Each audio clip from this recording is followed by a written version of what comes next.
Então vamos só falar Be'al Pé, porque tem a ver com a pesquisa de hoje. Estamos continuando no estudo sobre Darkei Amorim.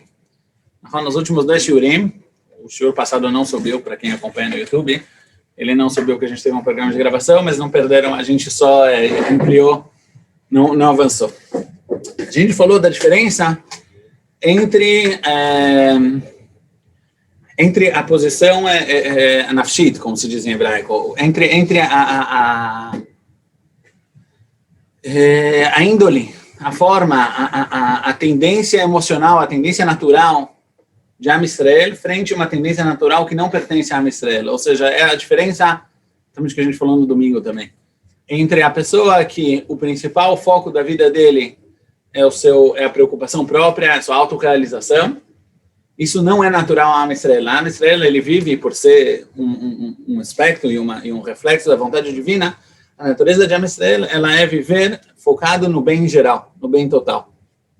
Isso lá naquele parágrafo que eu trouxe depois, Rav Kook em Orot, lá ele fala sobre isso, como Am Israel, na verdade, a vontade do povo judeu e a vontade divina são uma só. Am Israel não é um povo que é religioso. Isso é uma das coisas mais importantes da gente entender Bechlal lá na Yahadut. Não é que nós somos Am Israel é uma criação divina. Ele foi criado, por isso que tem toda a história de Mitzrayim. Por que Am Israel tem que ir para Mitzrayim, tem que ser escravos? E todo o desenvolvimento físico desse povo se deu em condições não naturais. Não é assim que um povo normalmente se desenvolve. Né? Um povo normalmente se desenvolve, ele se junta a um grupo de pessoas, se juntam em volta de um pedaço de terra. E aos poucos eles vão crescendo, eles vão se desenvolvendo, vão se organizando, vão desenvolvendo uma cultura. Em volta de todas essas ideias, cria-se um povo, cria-se uma nação. Isso é mais ou menos como acontece. Am Israel não aconteceu assim. Am Israel foi como uma família. Poderia ter acontecido. Jacob podia ter ficado em Eretz Israel. E os filhos de Jacob iam começar a ter filhos, iam começar a se organizar. E ia se desenvolver o povo judeu. Mas Deus escolheu não fazer as coisas dessa forma. Por quê? Por que o desenvolvimento de Am Israel teve que ser a ideia que ele vai para Mitzrayim? E muito pelo contrário, não só que ele foi para Mitzrayim, ele estava em uma terra estranha, ele também era um povo de escravos, ou seja, um povo que tinha zero identidade pessoal. Eles não tiveram nenhuma possibilidade, o escravo ele não tem uma identidade própria. Ele não tem uma identidade própria. Ele vive pela identidade do Senhor. Ele não tem uma vontade própria, então ele não tem como ter uma identidade própria, ele não tem como expressar quem ele é. Na que existem todo tipo de cultura, no Brasil a gente conhece bastante, culturas que venham da própria escravidão. Mas essa cultura que ela vem da própria escravidão, ela não é um reflexo de quem o escravo é, da pessoa que ele é um reflexo da situação que ele vive. Às vezes é um reflexo da opressão, às vezes é um reflexo da forma de como ele sobrevive mesmo nessa situação, mas com certeza não é algo próprio desse povo. E de repente, da noite para o dia, surge um povo de 600 mil pessoas no seu censo oficial. A gente sempre fala por volta de 3 milhões de pessoas no censo geral. E por que as coisas funcionam assim? O Maral explica no livro em Gurot Hashem que isso funciona dessa forma porque dessa forma Am Israel não existem duas fases, quer dizer, não é que existe um povo e sobre esse povo já existente veio Hashem conversar com eles e falar, olha, eu estou precisando de um parceiro, será que vocês querem fazer comigo uma sociedade? Fala, mas lá não é assim. Am Israel é uma criação. Quando a gente diz que Deus escolheu Am Israel de todos os povos, Deus não escolhe que tem várias opções e tem um. Quando Deus escolhe, ele cria. Diferente do ser humano que ele tem.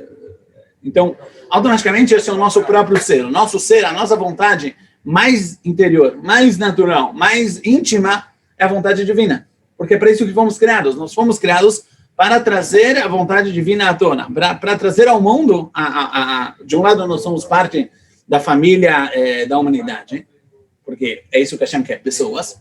E de outro lado, a nossa função nessa família é de trazer a vontade divina à tona, de ser, como o Guzari falou, o coração que dá a vitalidade para tudo o que é feito.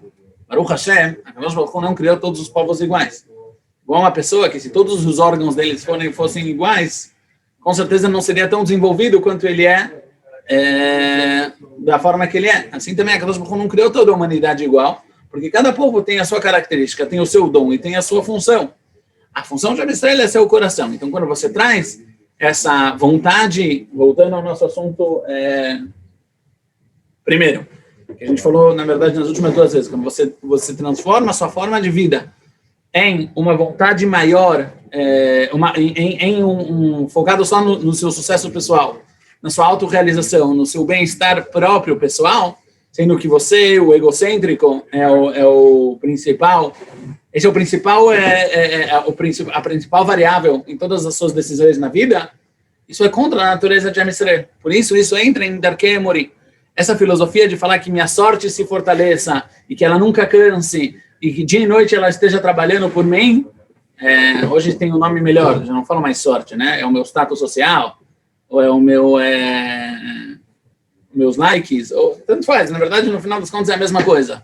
É a minha presença, é o meu sucesso pessoal, que ele sempre se sobreponha sobre qualquer outra verdade. Isso não é possível, porque o bem maior, às vezes, ele vai vir às custas do próprio bem. E essa forma correta de Am Yisrael viver. Adkan, o que a gente falou nos últimos 2 shurim. Isso é a opinião de Chachamim. Mas a Gemara traz que Rabi Yehuda, ele leva isso um passo à frente.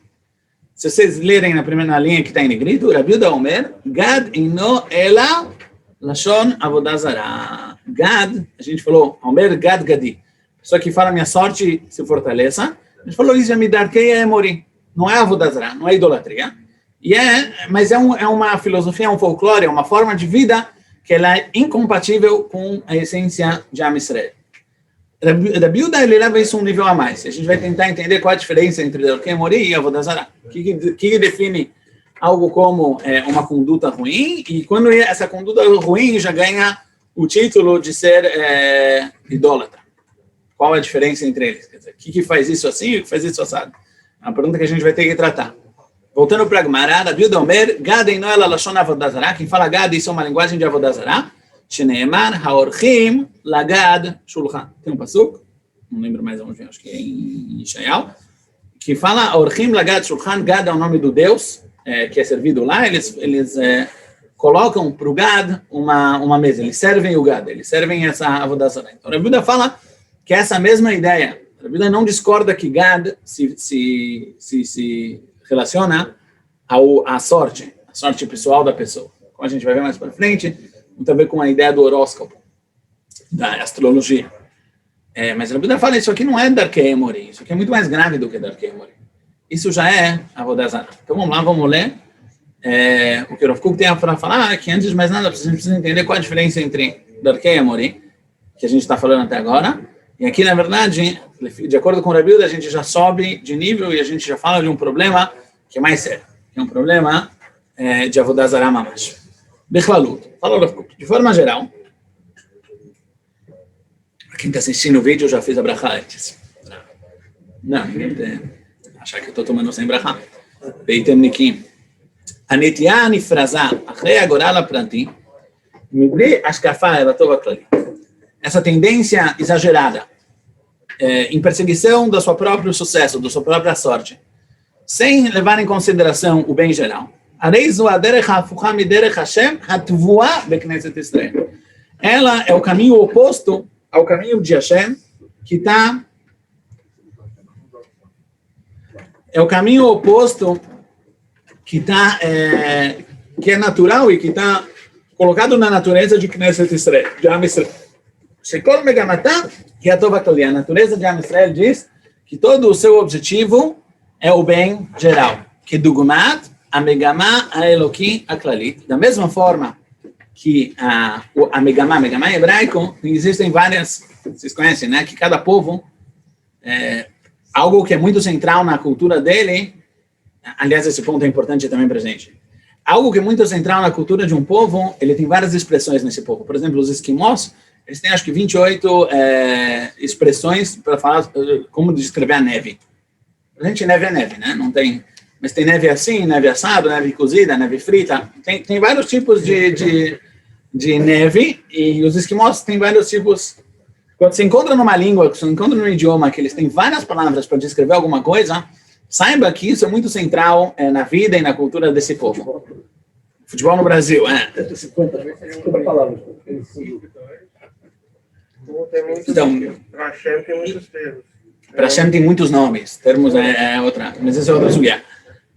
Dentro de uma das palavras que mais tem sinônimos, quer dizer, que tem vários e vários sinônimos, é a palavra objetivo, em hebraico.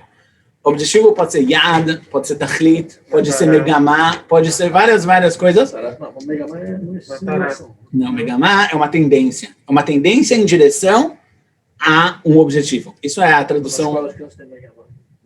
Megamá, kavaná, eu tenho um objetivo, eu quero ser físico. Então hoje a minha megamá eu estou evoluindo numa trilha para chegar a simulação, não sei se simulação, pode ser que é isso que chama de simulação. Simulação vestibular, simulação de prova. Não, mas isso é a prova, é a simulação. Não, então, megamá não é isso, não é a tradução. Megamá, kavaná, é onde você está investindo as suas. Em que direção você está investindo o seu potencial? Simulação, você está falando da prova que não é a verdadeira, é só uma simulação para você tentar. Quando a gente fala do ponto de vista linguístico, megamá não é simulação. Do ponto de vista linguístico, megamá é um objetivo, mas... Tipo um cursinho para prestar vestibular. Não, é uma pré-prova. É uma pré-prova. Eu vou te falar, quando, por exemplo, uma das palavras usadas hoje é a megamá da bolsa. A tendência da bolsa de valores, ou seja, a bolsa de valores está caminhando em direção a algo. Então, tudo tem. Não é uma prova. A megamá não é a prova. A megamá é o tudo. A megamá é o curso. É algo que você está indo em direção a um objetivo definido. Isso é uma megamá. Então, voltando à nossa frase, shekol megamatá, todo o objetivo, ou seja, não só o objetivo final, mas sim tudo que leva, tudo que envolve seja a índole, a natureza de Knesset Israel, ou seja, a megamá elokita klalit, o objetivo divino geral, o objetivo divino maior, mais total e mais abrangente de todo o ser, Tov Hashem lakol, berachamav al kol ma'asav, que Hashem é bom a todos, ele é piedoso para todas as suas criaturas. Na verdade, o Rav Kook está resumindo o que a gente já viu, não está falando nada novo. Que Hashem, ele não é bom só para você, senhor João, ele é bom para o todo, para o geral. Nitiat haratzon el haprat vetuvo beshikuat midit, esse vav está errado, a pessoa que ele tem uma tendência voltada ao particular, voltada só ao indivíduo e o seu bem, de forma shikua, que ele está, entupido disso, ele está já afogando nessa forma de vida de uma forma constante demais. Isso é de Darkei Amori, não é algo judeu, não é algo judaico, não é a nossa forma de vida.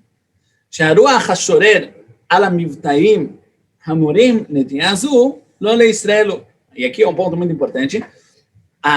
O espírito, que ele é expressado, que ele paira nessas expressões.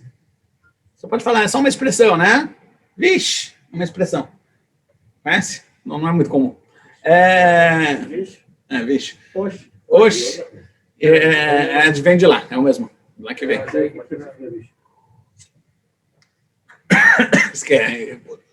Por extensão, é o resumo de Virgem Maria. É de lá que vem. De lá que veio, essa é a ideia. Agora, a pessoa fala, não é que eu tenho caso de shalom, uma intenção de... Não tem nada a ver com isso. Fala, Rav Kook, quando as expressões, a forma de falar, a forma de se expressar, ela cria... Primeiro, ela deriva de um certo espírito, de um certo ambiente, de uma certa filosofia, de um certo ritmo de vida, e ela também cria essa filosofia, esse ritmo de vida. Vamos usar o exemplo que a gente falou aqui. Não vou nem entrar na discussão, eu não sei também. Não vou entrar na discussão porque eu não tenho opinião nela. Mas quando você quer transformar a maconha em algo bom, você tem que chamar ela de cannabis. Mas por que você não chama de maconha? É a mesma coisa. No final das contas, é a mesma substância. Fala, eu estou usando maconha boa e maconha ruim. Não é, cannabis não é igual? Cannabis é a planta, cannabis é a espécie mesmo da planta. Cannabis é a planta, espécie biológica. Maconha é maconha. Mas no final das contas, isso tá bom. Em outras palavras, para você poder traduzir isso em algo bom e deixar de ser ruim, você precisa dar um novo nome para isso. Vamos traduzir Tem várias e várias palavras. Quando você quer, por exemplo, um outro exemplo muito comum hoje em dia. Quando você quer falar que não existe uma diferença essencial entre homens e mulheres, você tem que tirar a palavra sexo do dicionário e entrar a palavra gênero.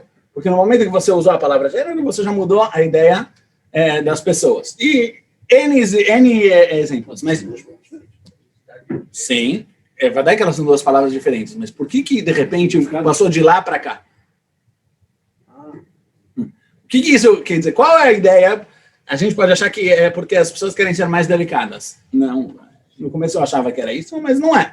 O motivo é porque eles querem expressar uma outra ideia, uma ideia diferente. Não estou nem entrando agora se a gente concorda ou discorda. A gente discorda. Mas uma expressão, ela é uma forma de criar, primeiro de passar uma ideia, mas mais do que isso, de criar um ambiente, de criar quando você tem no Brasil, por exemplo, todas as expressões no Brasil, mais ou menos, geram em volta do futebol. Ele pisou na bola, ou nos 90 minutos, ou acabou o jogo, e assim por diante. Porque esse é o centro de forma... Vai ser reserva. Você me entregou o relatório nos 45 do segundo tempo, exatamente. Isso expressa, isso primeiro expressa um ambiente, mas também cria um ambiente. Por isso que também é tão importante falar de forma limpa e de forma pura. Porque você fala, eu estou só falando, mas é mexané. Essa expressão, ela cria... Sim, óbvio que ele realmente quer dizer aquilo, mas por que nessa, às vezes isso acontece muito para o Olim Hadashim, ou você vê a prova muito claro. Você tenta traduzir uma expressão brasileira, por exemplo, Zelo Achof Sheli. Não é minha praia. Isso não existe em hebraico. Nigmar Mishak. O cara não vai entrar e olhar para o seu cara. Você que traduzir a todas as pessoas da Torá, Bereshit. Bereshit é uma coisa. Muito bom, fantástico. In the beginning é outra coisa. Por quê? Porque essa forma de expressão, essa forma de falar, essa forma de dizer alguma coisa reflete a cultura brasileira. E essa forma reflete a cultura da Torá. E não são as mesmas. Por isso, eu falo, quando você importa expressões de outros povos, saiba, você não está só importando a expressão. Você está importando a forma de vida. Isso acaba criando um ambiente, uma forma de vida, um ambiente de valores. Às vezes você traz de outros muito cool. Eu não sei nem em hebraico, tem palavras acho que não existem em hebraico. Por exemplo, like, como é que você fala em hebraico? Like. Né? Como é que é no Facebook? Não sei como é no Facebook. Porque ninguém usa. Eu acho que a expressão que as pessoas usam é um like. Sim, mas em português conseguiram traduzir, em hebraico não. Deve ser like. Lamed, Yud, Kuf. Like. Deve ser.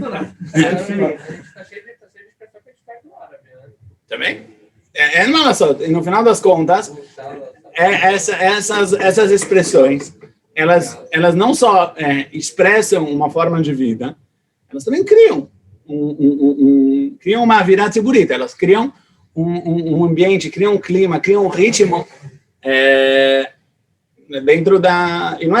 o que eu estou falando aqui não é segredo a ninguém, qualquer publicista no zero da faculdade sabe isso.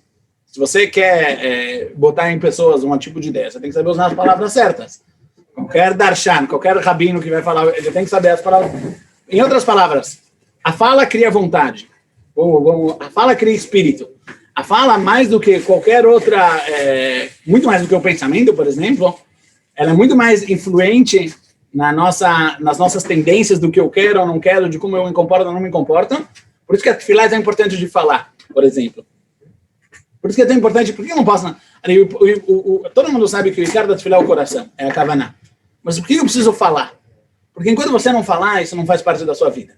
Isso é algo muito abstrato, muito distante. No momento que você fala, isso aos poucos começa a fazer parte do teu ser. Hoje existem, a gente falou sobre isso já, palestras motivacionais. Palestras motivacionais, não adianta você falar o conteúdo que o cara está falando lá. Olha, pessoal, você tem que ter muita força no que você faz. Isso não vai dar certo. Se você não gritar, espernear, pular, dar pirueta no meio do palco, você não é motivacional, porque as pessoas não se motivam. Quer dizer, o motivacional não está no o que ele diz, está no como ele diz. Essa é a motivacional, essa é a grande diferença. O que mexe com o emocional da pessoa é muito mais forte. Óbvio que o intelecto também mexe, mas é muito mais forte a fala, o espírito, o marketing da coisa é muito mais forte. Isso é uma das coisas que deixam rabinos muito frustrados. Porque o cara pode ter o melhor conteúdo do mundo, mas ele é um péssimo orador às vezes. Péssimo. Então você fala, e para você isso é a coisa mais vibrante, mais calorosa do mundo. E quando você expressa isso para fora, às vezes você não sabe como dar uma expressão correta. As pessoas ficam olhando para sua cara, não entendendo por que, quer dizer, esperando, cadê o punchline? Você conhece? Não sei se acontece. Já viu? Às vezes você escuta uma drachá, você escuta um shiur, você escuta uma palestra, e o cara falou a coisa que para ele é a mais, e você ainda está esperando quando ele vai chegar no... Onde está o... Tcharam, e não chega, porque ele já falou. Mas ele não sabe... Algo dito por alguém que não é rabino, que chega mais que por um rabino. Por outro lado, existe também o contrário, uma história bonita, uma vez eu escutei de quem estava lá, eu confio. A Michel Rubin contou, ele morava em Hebron, que ele fez shimush Talmidei Chachamim com o Mordechai Eliyahu. O que é shimush Talmidei Chachamim? Não é, quando você quer realmente ser não é suficiente você estudar, saber as halachot, você tem que vivenciar junto com alguém grande, alguém que já tem muita experiência, como você aplica todo o seu conhecimento na prática. Uma vez ele estava lá na sala, estava com o Mordechai Eliyahu, e chegou um casal para conversar com o rabino. Então, estavam tendo problemas de Shalom Bayit. Ele perguntou se o rabino, o Rav Michel Rubin, podia ficar na sala escutando, aprendendo, porque também é parte do trabalho de um rabino, ele também tem que saber como se faz isso.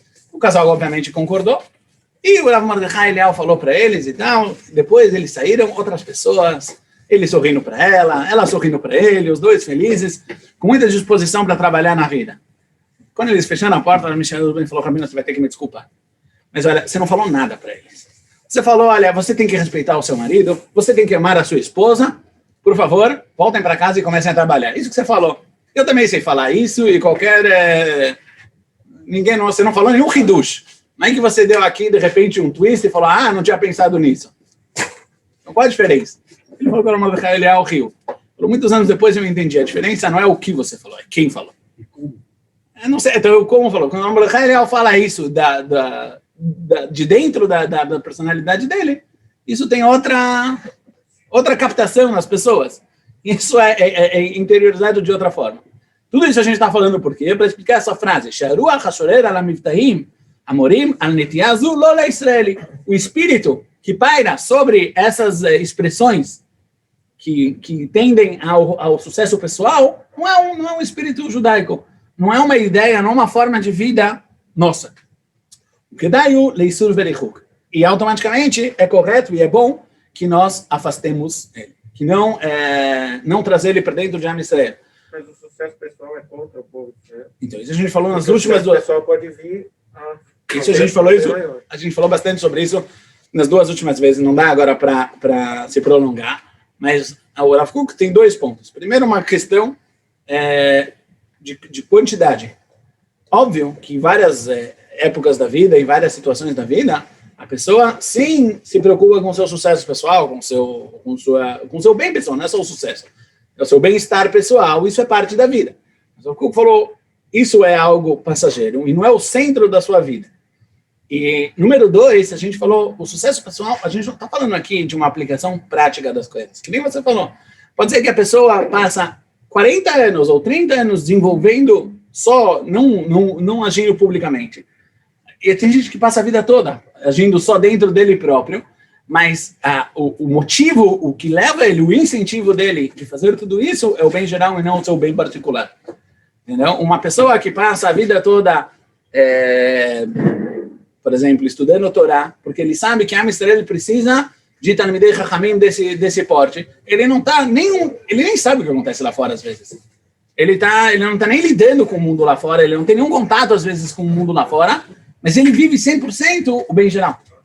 Isso não é uma aplicação prática, cada pessoa tem que saber em cada situação como fazer. É outra pergunta. Pergunta boa, uma pergunta que tem que ser, mas é uma pergunta que não tem a ver com o nosso estudo, porque ela é uma pergunta muito pessoal. Eu estou numa encruzilhada na vida. Qual deve ser minha decisão? Isso aí é uma prover que Israel tem também. pessoas que possam estudar.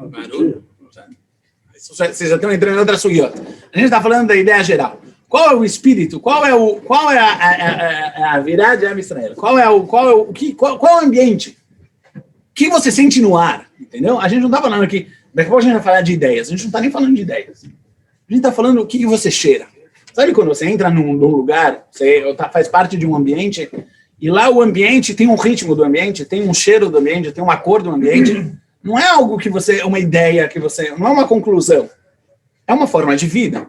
A forma de vida de Am Israel é que ele vive pelo bem maior. Quando você importa uma forma de vida contrária a essa não é natural a você, ela vai ser muito prejudicial a você. Ela vai fazer mal. Agora, abre parênteses, pode ser que os Emorim precisam dessa forma de vida e na função deles ela é importante. Não estamos discutindo aqui a cultura emorita e o que é bom para eles. A gente está discutindo o que é bom para Am Israel. Para Am Israel essa cultura é ruim. Aval, e esse é o ponto que eu queria chegar. Hoje eu estou vendo que a gente vai só entrar na introdução, mas tudo bem, não nora, tem גם חשוב. מה שהוא רק הוראה על נטיית החפץ, o que é somente algo que mostra, que aponta uma tendência da vontade, אינו כל כך משחית, não é tão prejudicial כמו מה שהוא הוראה על יסוד של הדעה והשקפת עולם, como algo que expressa uma ideia, uma filosofia de vida. Na verdade, nessa frase, o Rav Kook, ele apontou qual é a diferença entre Darkei Emori e Avodah Zarah. O ser humano, ele é composto de várias partes. De forma geral, a gente costuma separar o ser humano em 3 níveis. Existe o seu nível carnal, seu nível... Eu não estou falando do próprio corpo físico, a matéria, as moléculas. Estamos falando da vitalidade física, que é o calor humano, é o próprio fato dele viver. Que nisso, o ser humano... ele é igual ao animal, não tem quase diferença entre isso. O Rambam fala que tem diferença, mas pelo menos a priori não tem diferença entre a vitalidade humana e a vitalidade animal, é quase a mesma. Fora isso, existe o lado sentimental, o lado do espírito, o lado das midot, que não é um lado 100% carnal, não é um lado 100% materialista, mas por outro lado não é um lado intelectual, frio, é algo que é quente. Algo que envolve, que mexe com a pessoa, é ligado tanto com o corpo quanto com o intelecto. E sobre eles existe o lado intelectual, que é a capacidade do ser humano de raciocinar, de pensar, de chegar a conclusões, de analisar. E na linguagem da Kabbalah, na linguagem da Hassidut, na linguagem mais profunda, isso é chamado Nefesh, que é o lado vital, Ruach, que é o espírito, e Neshama, que é o intelecto. Na verdade, não é que a Neshama é o intelecto. A Neshama, todas essas são partes da alma do ser humano, que ela é, na verdade, algo divino, mas elas se expressam na nossa vida através dessas 3 tendências. Voltando ao nosso assunto. Fala o Rav Kook o seguinte. Até agora, a gente falou de tendências que elas se refletem nos 2 primeiros níveis. Seja no nível carnal, no nível vital, seja no nível do espírito, no nível emocional. Nesses 2 níveis, que nem a gente falou, a gente não está falando de uma ideia, a gente está falando de um ambiente, a gente está falando de um espírito, a gente está falando de uma forma de vida calorosa, não é algo que você senta na universidade e você pensa sobre ela. Sim? O folclore, ele não se desenvolve nas universidades. O folclore ele se desenvolve, como a gente já mencionou no Brasil, cultura popular. É isso que chama. O povo, às vezes no seu nível mais vivo, mais genuíno, genuíno é uma boa pergunta, sabe? Por que é mais genuíno do que o intelecto? Não, porque o intelecto, quem disse que viver sem pensar é mais genuíno ao ser humano do que viver pensando? Essa é a ideia que eu não tenho certeza que ela é... O instinto do cara é ele fazer aquilo, não é raciocínio. O instinto do cara, na verdade, é o cara não desenvolvido. Em outras palavras. Faz na base do eu tô afim. O ser humano é mais próximo. Não vamos falar mais genuíno, porque eu não gosto dessa expressão, porque muitas vezes a gente acaba achando que o meu eu genuíno são as minhas vontades não desenvolvidas. Mas sim, é o meu eu mais próximo de mim, mais vivo, mais espontâneo, talvez. Espontâneo é o lado mais, talvez uma definição mais correta. Falando, todas as ideias que a gente falou, a forma de vida, por exemplo, essa forma de vida egocêntrica, como como uma expressão como a expressão do espírito, como a expressão do lado vital da pessoa, ela já não é natural a Israel, ela já é ruim. Mas isso ainda não é uma ideologia. Existe um nível maior. Quando o mal, quando o ruim, ele já não é só uma tendência natural e passa a ser uma filosofia. Passa a ser uma filosofia de vida. Tem vários exemplos sobre isso. Hoje em dia, não é muito comum transformar tendências, fraquezas humanas em filosofias, em ideologias, e assim não ter que tratar das fraquezas humanas. Sim, você chama isso de algum ismo, e aí já virou caché. Mas eu vou dar um exemplo, de novo, não estou entrando na questão. Mas, por exemplo, tem duas pessoas que podem falar que nós temos que ceder territórios aos palestinos. Um que diz, olha, por que você acha que tem que ceder território aos palestinos? Ele fala, porque eu cansei. Não dá mais para viver nessa situação de guerra o tempo todo. Tem que dar para eles o que ele tem que dar para eles. E o problema dessa pessoa não é um problema, quer dizer, o ponto dessa pessoa não é um ponto intelectual, é um ponto emocional. Ele cansou. Hoje em dia, a direita e a esquerda é muito, não toda, mas ela é muito em volta desse ponto, o emocional. Eu já cansei dessa vida, eu cansei dessa disputa. Existe um segundo que fala, sabe por que a gente tem que ceder territórios pelos árabes? Porque nós somos invasores. Nós roubamos a terra deles. São dois mundos. São duas coisas. São duas formas, são dois níveis os dois argumentam a mesma coisa. Mas com um, você fala, olha, você cansou, então você vai reforçar suas forças. Vai descansar. Depois você volta e a gente continua a nossa jornada. O outro não tem nada a ver com o cansado ou não cansado, ele tem uma ideologia. Aqui, o kilkul, aqui o estrago, ele é muito maior. Quando o estrago no ser humano, ele faz parte da sua forma, ele ideologicamente, ele tem uma filosofia de vida que ela prega e ela preza o mal. Não estou falando agora esquerda e direita, de novo, não é a nossa questão agora. Tem que ver o que a Torá fala sobre cada um dos assuntos, mas quando a pessoa ela toma a filosofia, Sdom é um exemplo muito bom disso. Sdom, a gente falou sobre isso uma vez em Shabbat, que era um país com muita abundância, muita abundância, muito bens materiais. E pelo menos de que eles desenvolveram, não era só que eles eram maus, eles eram pessoas cruéis, pessoas egoístas. Isso é ruim per si, tá bom? É uma fraqueza humana, mas é uma fraqueza humana do lado baixo do ser humano, vamos dizer assim. Do lado animal do ser humano, talvez do lado até emocional, o espírito do ser humano é baixo. O problema de Sdom é que eles levaram isso a um outro nível. O problema de Sdom é que eles levaram isso à ideologia. Ideologicamente, a gente tem que proteger o nosso patrimônio. E para proteger o nosso patrimônio, a gente vai criar uma sociedade que quem analisa de fora sabe que é uma sociedade corrupta. Mas aos olhos dessa própria sociedade, não é corrupto. Esse é o certo. Essa forma de vida é correta. Hitler, Ymar Shemo, escreve no livro dele, Mein Kampf, Minha Luta, que os judeus trouxeram ao mundo o pior dos males, que é o peso na consciência, os escrúpulos. Ele fala, enquanto a humanidade estiver presa nas cordas da moralidade, de querer fazer o bem, de querer fazer o certo, a humanidade não vai conseguir se desenvolver, porque o desenvolvimento ele tem que vir do seu lado mais feroz. Isso aqui não é só uma maldade na índole. Isso é uma filosofia, mano. Isso já é muito mais sério. Isso já é muito mais grave. Isso já é Avodah Zarah. A diferença entre a Avodah Zarah, ela se relaciona ao lado intelectual, a uma ideia errada. A gente tem, vamos terminar com isso, a gente tem no judaísmo, a gente sabe 3 pecados, eu não gosto da palavra, mas é o que costumam dizer, 3 pecados capitais. Né? Não gosto da palavra, porque sempre a conotação, é exatamente pelo que a gente falou aqui. No final das contas, as expressões, elas criam conotações. Mas a gente tem 3 pecados que a halakha neles é que se você tiver numa situação, Shelon Lenda, que nunca estejamos nessa situação, mas é que eu tenho que escolher entre transgredir o pecado ou não viver, eu tenho que escolher não viver. 3 pecados. Vamos de baixo para cima. O adultério, o assassinato e a idolatria.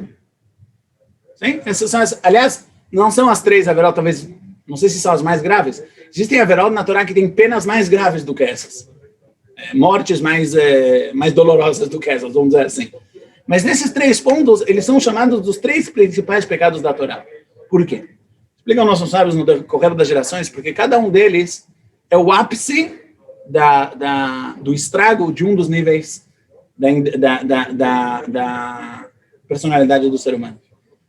O adultério, o desejo sexual, quando ele passa a ser uma shchatá, ele passa a ser uma destruição, ele passa a ser algo ruim, ele é o ápice do estrago do lado vital, carnal do ser humano. O ápice, quando o ser humano ele já destruiu, já não tem mais como, ele consegue estragar de forma total, isso é o adultério. Que? É parte de Gilui Arayot. Tudo entra no pior, no melhor, nós vamos discutir depois. Não é o nosso assunto. O segundo ponto é o assassinato. A pessoa assassina porque ela tem raiva. A pessoa tem raiva porque ela tem orgulho. Essa é a equação. Não vou agora explicar todas as etapas, mas no final das contas, o assassinato, ele vem do fato da pessoa não conseguir aceitar que outro é diferente dele. Eu mato o outro porque o outro não tem lugar no meu mundo. Ou seja, isso é uma doença do espírito. É uma doença da índole. Não é uma doença do corpo, mas também não é uma doença da mente. É uma doença das midot. É uma doença, e a doença mais grave é o cúmulo da doença das midot. E acima delas tem a doença da mente. A Avodah Zará, ela é conclusão de ideias erradas. O ser humano, a gente acostuma achar que enquanto eu faço o que é certo, eu posso pensar o que eu quiser. A Torá nos educa não assim. O pensamento do ser humano também tem que ser construído de uma forma correta, e quando ele não é construído de uma forma correta, não só que você está destruindo a sua forma de pensar, no final das contas, você vai destruir toda a sua personalidade, porque esse é o lado mais influente, o lado mais elevado, o lado mais humano do ser humano é a capacidade dele de pensar. Então, esses são os 3 pecados. Fala o Rav Kook para resumir, e com isso a gente termina. Quando a pessoa... Existe uma diferença entre a tendência egocêntrica, a tendência do seu próprio sucesso, quando ela vem do ponto de vista da índole, das midot, uma tendência, um espírito, algo espontâneo, que é ruim, que não é certo. Ele reflete a natureza desse povo. Mas isso é ruim pelo fato de não ser compatível com a nossa natureza. Mas quando isso se torna uma filosofia de vida, quando isso já se torna uma ideia, aí o problema é muito mais sério. Isso que a Ravuda fala, o problema do gado não é um problema espontâneo, um problema de midot. É um problema de filosofia. Tem aqui uma filosofia que é contrária à filosofia da Torá. Tem aqui uma ideologia que ela cria um mundo diferente do que, não diferente, contrário ao mundo que Hashem quer que nós criemos. E por isso, o problema é que é muito melhor. Qual é essa filosofia? Cenas do próximo capítulo. A gente se vê semana que vem.